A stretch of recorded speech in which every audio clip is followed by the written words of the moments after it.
అంటే దాదాపు 15 నెలలు అంటే ఎంత అయిందండి? 50 కోట్లు ప్లస్ ఇంకొక 25 కోట్లు, దాదాపు అంటే 75 కోట్ల వరకు మనం పాసెస్ ఆందోళన అందజేయటం జరిగింది.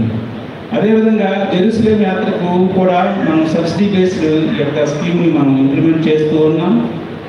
ఎవరైతే జెరూసలేంకి వెళ్తామనుకుంటారో వారికి మరి 1,50,000 రూపాయలు బిలో పవర్టీ లైన్కి, అంటే 3 lakhs లోపు ఇన్కమ్ ఉన్న వాళ్ళకి 60,000 చొప్పున, 3 lakhs మించి ఉన్న ఇన్కమ్ ఉన్న వారికి కుటుంబాలకు 30,000 చొప్పున సబ్సిడీ ఇవ్వడం జరుగుతూ ఉంది.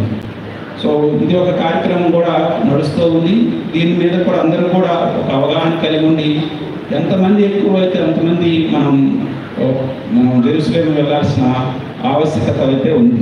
ఎందుకంటే అది దేవుడు నడయాడిన ప్లేస్ కాబట్టి జీవితంలో ఒకసారైనా మనం ఆ యొక్క జెరూసలేం దర్శించడం అనేది చాలా అవసరం. ఈ సందర్భంగా దీవెనయ్య గారికి అదేవిధంగా కూడా రిక్వెస్ట్ చేస్తున్నాను, బ్యాచెస్ని తయారయ్యే విధంగా ఒక 50 మంది చొప్పున ఒక బ్యాచ్ ఉండాలి. దానికి మనం ఇంకా స్పెషల్ పర్మిషన్ కూడా తీసుకొద్దాం. ఎక్కువ మంది వచ్చినట్లయితే బడ్జెట్ని కూడా మనం పెంచుకొని మనం దాన్ని తీసుకెళ్ళడానికి అవకాశం ఉంది.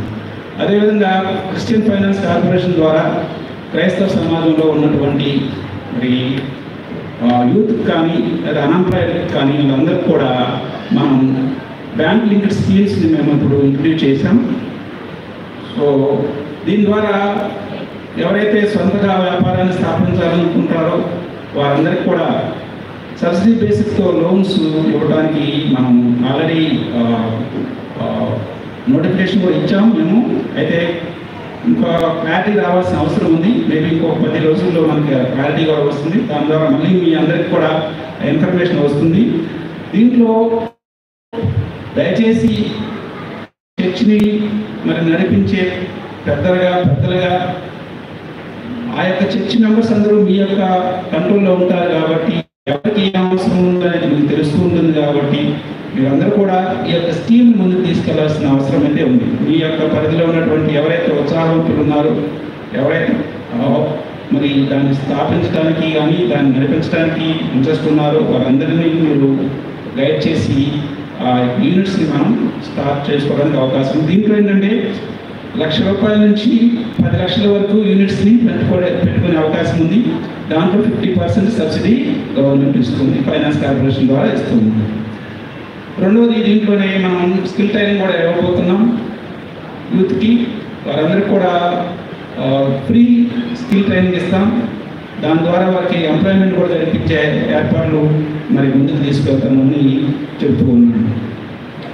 అదేవిధంగా విదేశీ విద్యానిధి కూడా మనకు అవకాశం ఉంది. విదేశాల్లో ఎవరైతే మన పిల్లలు చదువుతారో వారందరికీ కూడా fee reimbursement, total fee reimburse అయ్యే స్కీమ్ ఉంది.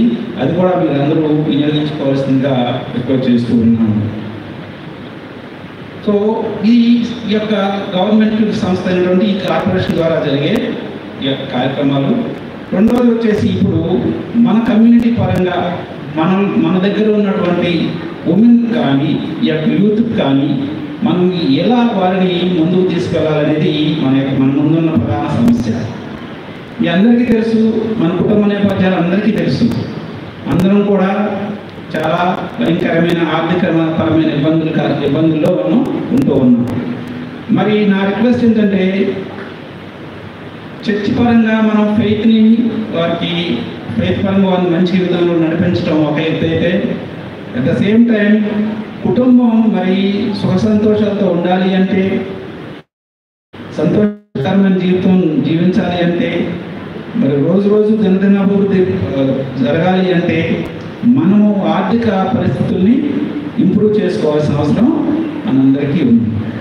అది ఆర్థికపరమైన మరి డెవలప్మెంట్ ఎలా వస్తుంది? ఏదో ఒక పని చేస్తేనే వస్తుంది.